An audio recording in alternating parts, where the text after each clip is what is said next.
Hello and welcome to Success is Never Accidental. I'm Lynn Payton and I'm passionate about helping individuals and organisations to get better results and to feel more fulfilled.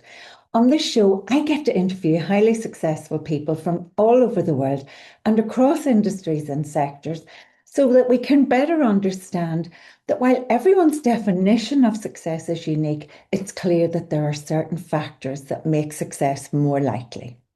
Before we get started, a quick favour. If you enjoy Success is Never Accidental, please like, comment, and subscribe to the podcast. And if today's conversation resonates with you, share it with a colleague or friend who leads others. It really helps the podcast to reach out to more people who care about leading well. Today's guest, Kristina Katsanevas, joins us from Brisbane, Australia, bringing her trademark energy, positivity, creativity, and an unmistakable work ethic to the conversation. Kristina is a business transformation leader, entrepreneur, and keynote speaker who works at the sharp edge of people, performance, and technology. Put simply, she helps founders and senior managers to lead with confidence, use AI intelligently, and navigate major change without losing their people along the way. She's also the host of Transforming the Game podcast, where she speaks with CEOs, founders, athletes, and thought leaders about what really drives growth, influence, and staying power. She's also known for being refreshingly straight talking and deeply people centered. So help me welcome Kristina. Kristina, thank you so much for joining us from Brisbane. I guess your weather's a lot better than the grey, dreary skies I'm looking out at. Oh, Lynn, it is very warm here tonight, let me tell you, but it's lovely. I do love summer and I do love spring this time in Brisbane. We're on the east coast of Australia, so it's nice and warm. I can't complain. And that's actually where we met, Christina. We met on the Gold Coast at a thought leaders event. And I just kind of feel we've been like soul sisters ever since because we've got so many of the same values. I agree. We just gravitated to each other and then we're bouncing off about leadership and people and teams and bad managers. And we're watching people who are being coached and going through different business problems. And you and I just bounced off each other. It was a match made in heaven. I loved it. So tell us a wee bit about you. Describe where you are in your career right now and how you even got into this kind of work.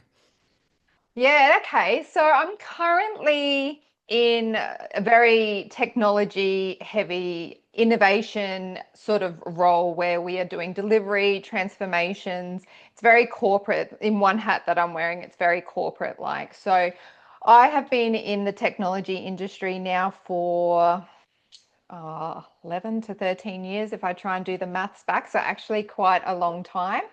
And it sort of started more in cloud infrastructure technology, and then it has morphed now into AI, agentic, robotic, and everything innovation, and just how we're getting teams to adopt, make them work more efficiently, what value are they getting, and make sure that we're actually changing their ways of working, not just giving them a tool. It's actually changing their digital ways of working into a new era.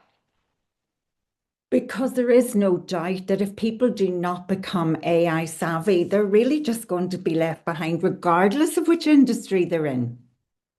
Yeah, it is a sad, scary, but it is the reality. And you hear a lot of people who are like scaremongering, going, uh, sometimes it's buy my AI or you're left behind and you won't have a job, or it's that.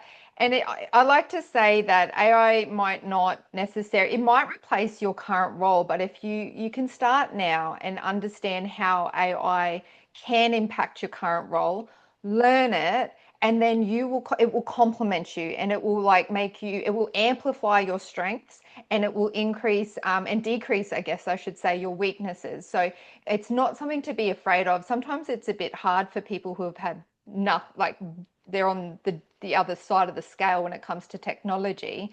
But with AI, the easy thing is there's a lot of standard language models that you can just talk to now. So even if you're confused or back when everyone was just trying to work out prompts and how to talk. I'm like, the beauty of AI is half the time, depending on the type of AI we're talking about here, if we're talking about the modern ChatGPTs and things like that, you can ask it to help you and it will help you get to where you want to go. So you don't need to know it yet. You just need to start. Just need to So, start. so start and engage with things like ChatGPT. But I love what you said there in terms of the flow. It's about, first of all, recognize it, then understand how it works, and then learn more about it and figure out how it can complement what you're currently doing. And there's Yeah. absolutely no risk with experimenting and testing it at the moment and letting it know more about you. So, but talking about you've been in really at the top end of tech for so long now, but what have been some of the challenges for you as a female in that tech world? Yes. So when I decided, I went through one of those life transitions in my late 20s, going, do I start a business or do I go into, at the time, mining and technology? It seems very left field because actually before that I was in sport management and marketing and sponsorship and event management. So it was my previous life. And so I was at this crossroads, and then I got the opportunity to actually go into mining and technology, a very male dominated role, can I say? So, and back then there wasn't because I know a lot of people will be thinking, oh, there's the diversity quota, so it's easy for you. No, no, no, that wasn't then back then. That wasn't around back then. So I had to fight my way through and prove my worth. But I did pivot and I did transfer my skills because I was confident in my ability enough, ensure that everything I had been doing, I knew my skills were transferable. I may not have had that mining industry, so I did have to take a step down in position because I didn't have the mining industry, but my skills that I was doing were very transferable in across. And so I got myself in, and like I had a wonderful team. They were really supportive. It wasn't about your gender then, and I would just kept, I knew I'd work hard enough and I'd keep going and going and going to get where I wanted to go, which was at that stage, it was like managing some of the tech projects, and you work through because they're larger companies. And then before you know it, I'm now program manager for innovation in like a global company and seeing some very cool AI rolled out. So sometimes you've So, just got to stand your ground and be confident. so you talked about confidence, you talked about skills. What have been some of the other contributory factors to that success? I was, I knew that I've always been one when I hit my head in a glass ceiling, which I created for myself maybe, or in a role, that I would pivot and go, and I would do what it takes to get where I needed to go. So when I was transitioning and going into this new role, it's a lot of mental work going into a new role, let alone a whole new industry in a whole new area.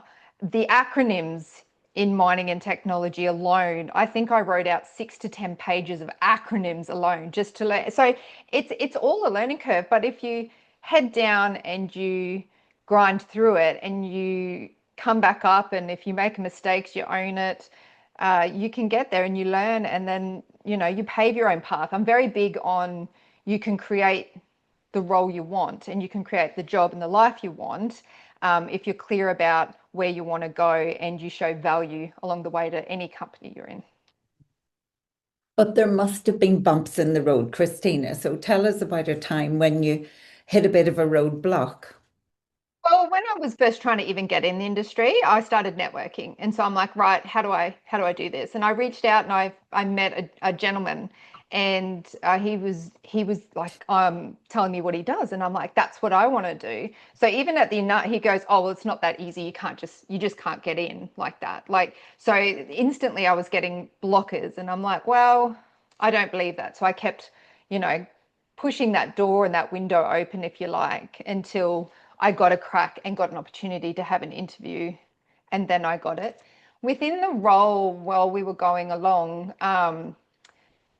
there were plenty of times where it was a bit harder or getting back in. So I had, after a few years in the role, I got like, you notice how things go, like when you get being a woman, I swear men don't get this, but you get to a certain age and people are like, oh, well, you're going to get married soon. That means you're going to have children soon. And you find yourself not wanting to talk about anything like that in case you start getting overlooked for any promotional opportunities because they're thinking, oh, well, she'll go off soon. Now, I worked through my pregnancies and I barely took time off. That was my choice.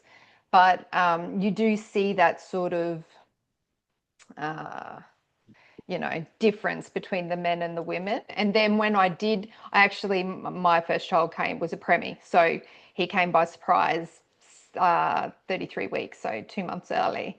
And so that threw everything out. And then getting back in, though, I was really fortunate, though, I must admit, that I'd worked so hard and proven my worth that when I decided I wanted to go back, I started putting my feelers out again, and I got an opportunity because I'd done the pre-work. And networks are so important, aren't they? Not just because you know people, but through your network, you get loads of intelligence about where the industry's going, where the next phase might be. I was just coaching someone yesterday who wanted to change what she's currently doing, and she's operating at a very high level, but she didn't have any network around, well, what else might be out there. So her homework was to start creating that network. Who do you need to know? Who might know? And, what intelligence do you need going forward? So, Yes. networks are, and it's through a network is how we met, because you live and work in Australia, I live and work in Ireland, but you only get one sense of everything when you're working just solely within one country. The benefit of our network is that it's global and we get to interact with people from all over who have different ideas, different perspectives, and just open opportunities for us. I agree. I think I have a friend and she started, and I find, and I guess you would have come across this a lot, Lynn, as well, people who have been in their role or their job or the company for so long, they're like ingrained in the culture, but the culture for them is actually toxic and they've lost their confidence and their ability, and actually being in new networks, being able to see what else is out there, that there is a greater worth out there, and they're not stuck and they can get another job, I think is really important. So actually getting yourself out there and introducing yourself, like what I did when I needed to go into a whole new industry, I didn't just sit back and pray and write affirmations. I went out and found people who were in the industry and started talking more and more and more because I had to get my foot in the door. I also wasn't precious about my ego because I understood if I really wanted to get into this industry, I might have to take a step back to take one step back to take two steps forward, because I knew I'd do the work to get where I wanted to go, but I also wasn't arrogant enough that I thought I could jump across in the same level into something brand new. Well, you manage a number of people. So, just Mm. on that point of culture, what is the key to avoiding those difficult cultures and actually promoting a healthy work culture where people feel valued? I am, Len, I'm my two big things. I think people are your superpower, and I'm big on people and I'm big on data. I'm also very transparent, I find, in the way that I am. So I find in building teams and cultures, and especially because a lot of our team is global. Like we've got people in Chile, all around Australia, and all around America for that matter. So I find with people, and you hear this a lot, but just knowing the value of the work that they're doing and how it contributes to whatever the bigger picture is, and it can't be fluff. So everyone's got to have and understand the KPIs or the targets that the team is working towards and how that contributes to the bigger picture of the company. What's the values and of the company, and do you all align with that?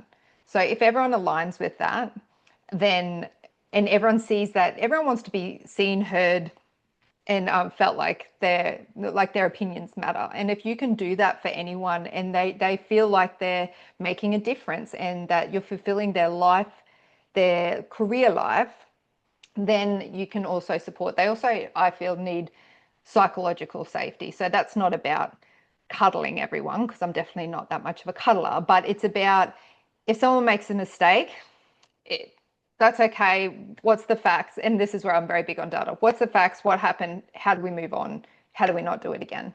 And just having that open dialogue constantly and just tracking and making everyone accountable. So if everyone can see what everyone's working towards, I find you weed out really quickly your CD players who want to just float, and you start to create a really, really high productive working team.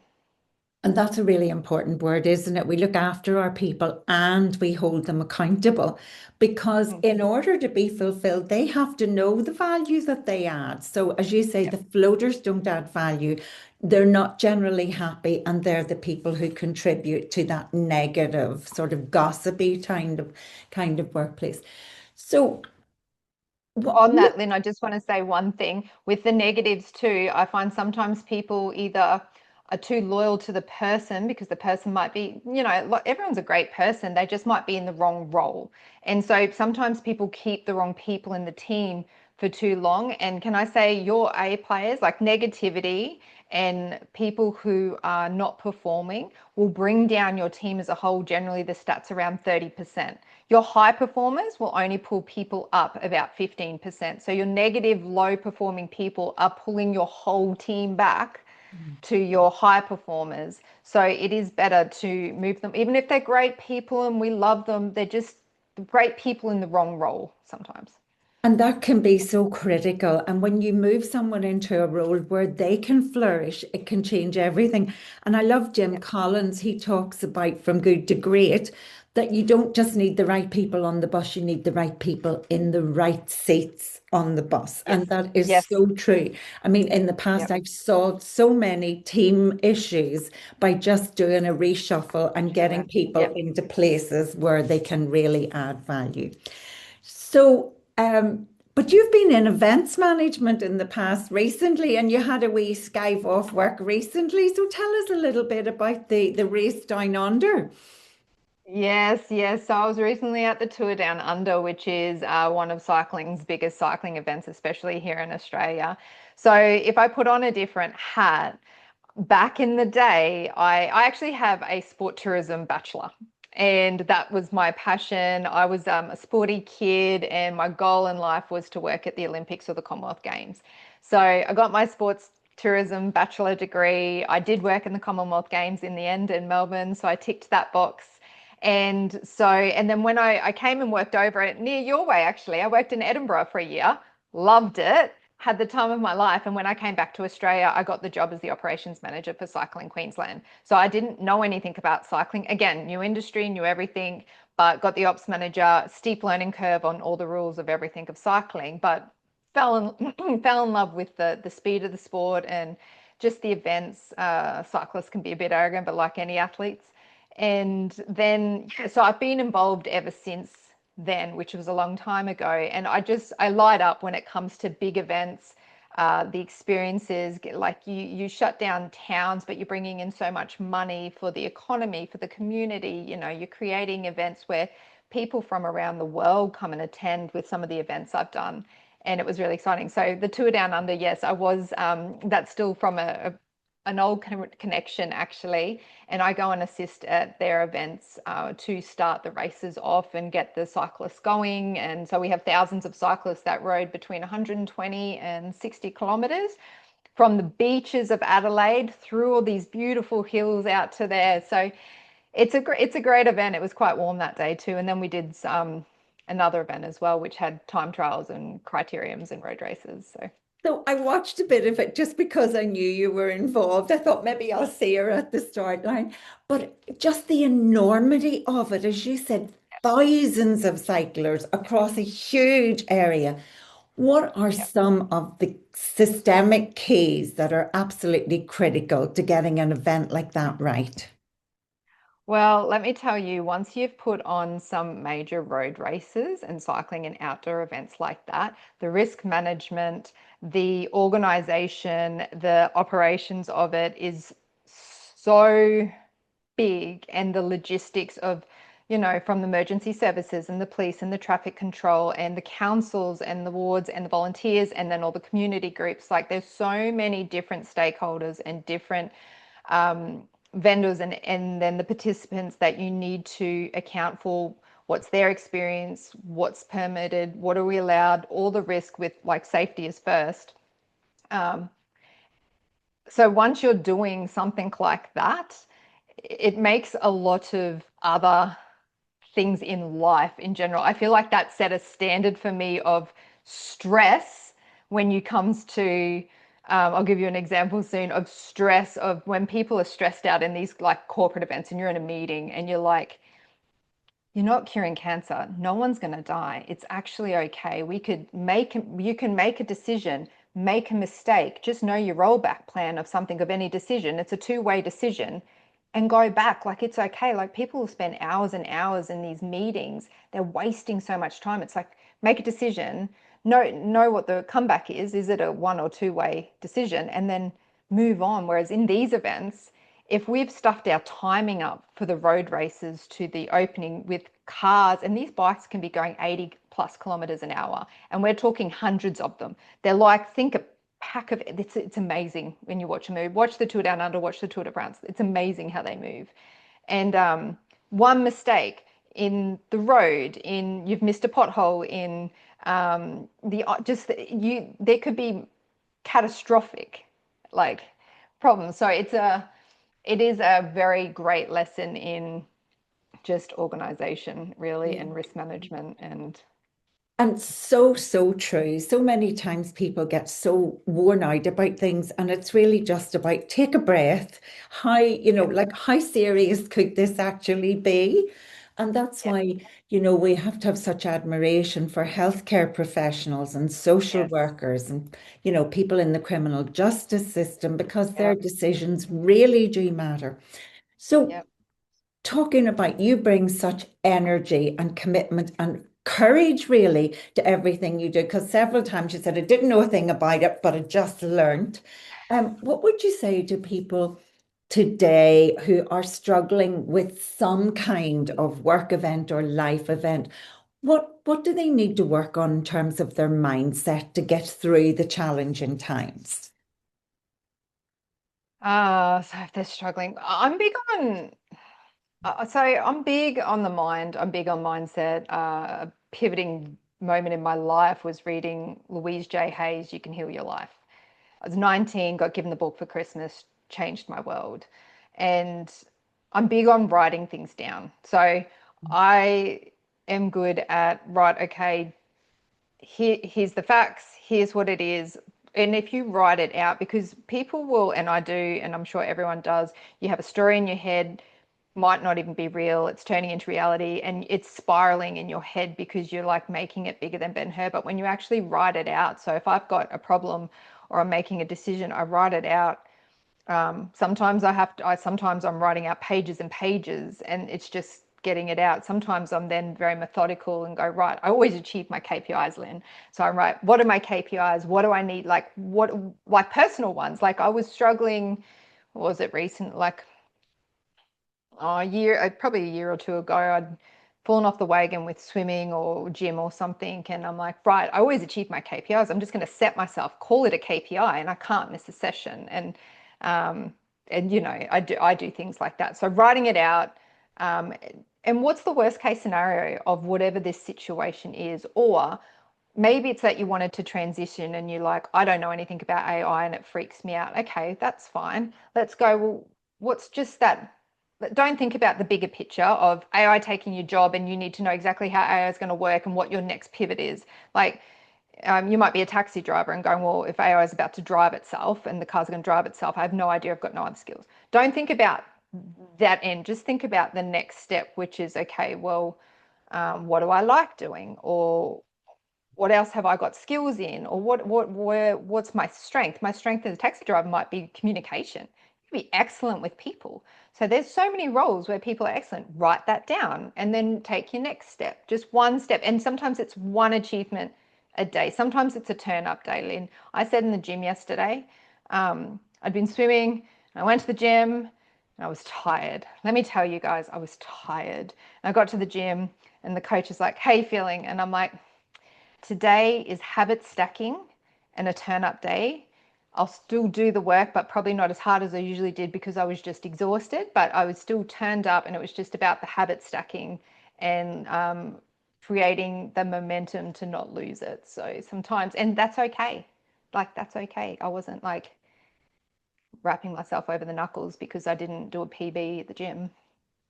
Brilliant. But that habit stacking is such a great idea. And the discipline of doing it, even when you don't feel like it. Do you know, we said we were soul sisters. I wrote down exactly what you said. Focus on what you want, focus on your strengths. Because Tony Robbins always talks about you get more of what you focus on. So don't focus on the problem, focus on all the skills and the intelligence you bring to the situation. And I love that bit about writing things down because you get clarity. Clarity is the one thing that leaders have to bring most to everything. And if you start to write it down, you get clearer about what your options are. I love the I personal love it. KPIs as well. I think that's a great takeaway for everybody because we tend to think about them in work. But one last question. How do you so successfully manage working at such a high level, leading teams who are global, being also motivated to do your personal gym work, etc., go and help out at events and still parent two wonderful boys.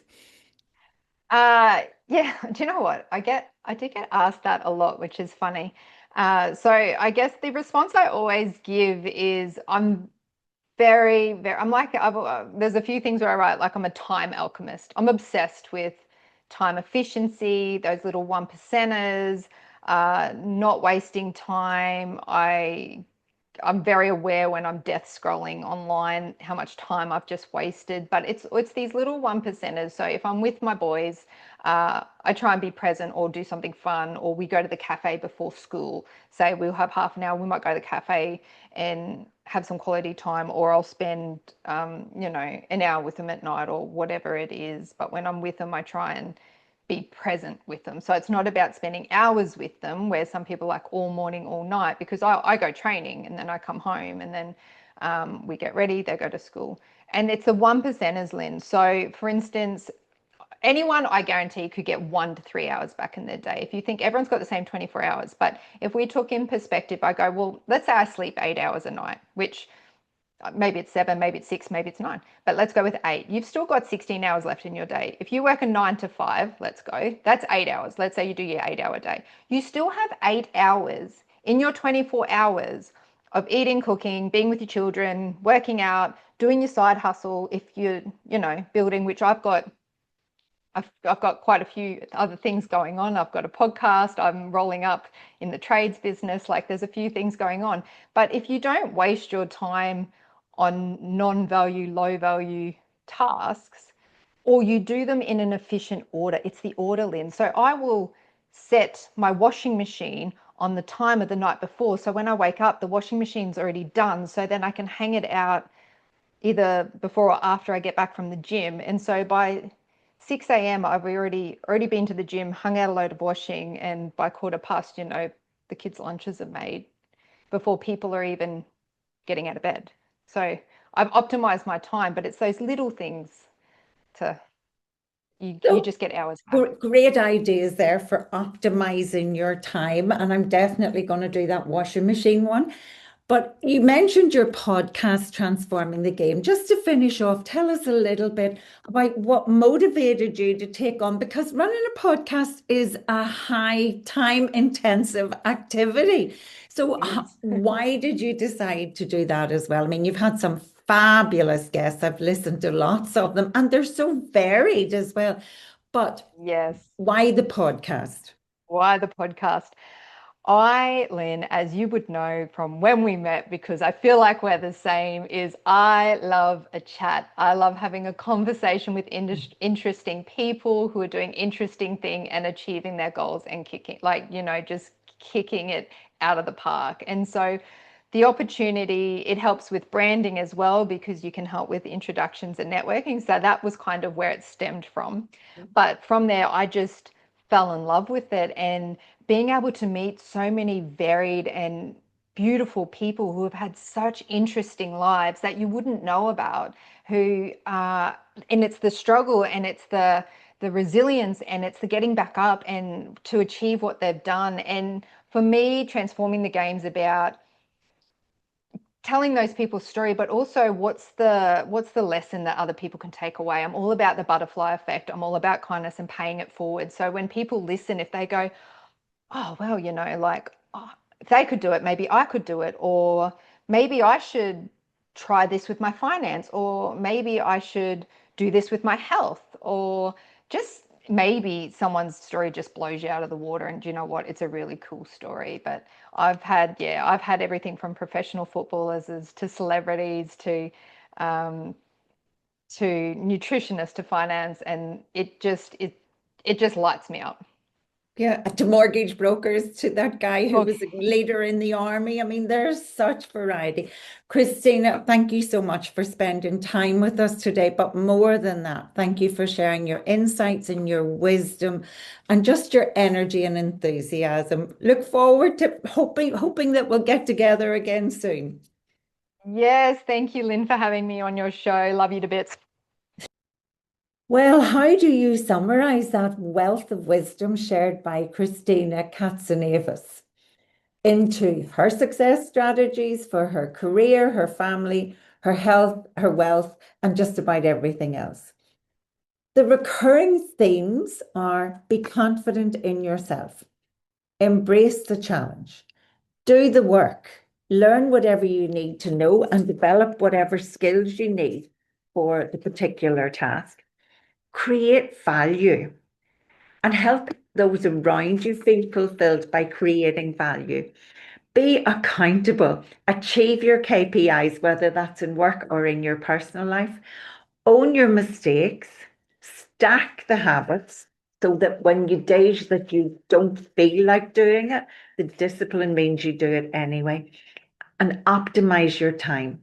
And as regards AI, she said we have to understand it, we have to learn more about how to use it, and then we have to check out how it can complement what we do in our work.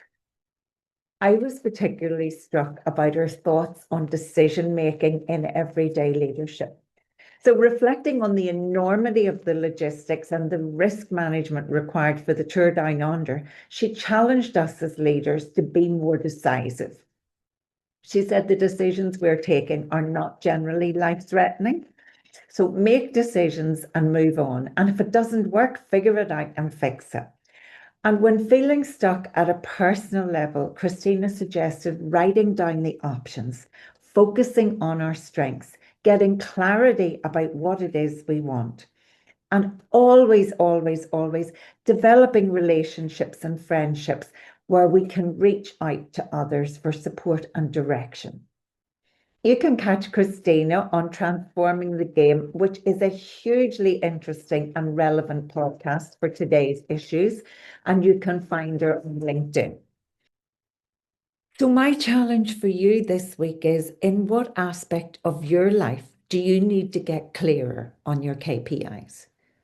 Is it in work? Is it with your family? Is it with your health? Or is it about your financial management?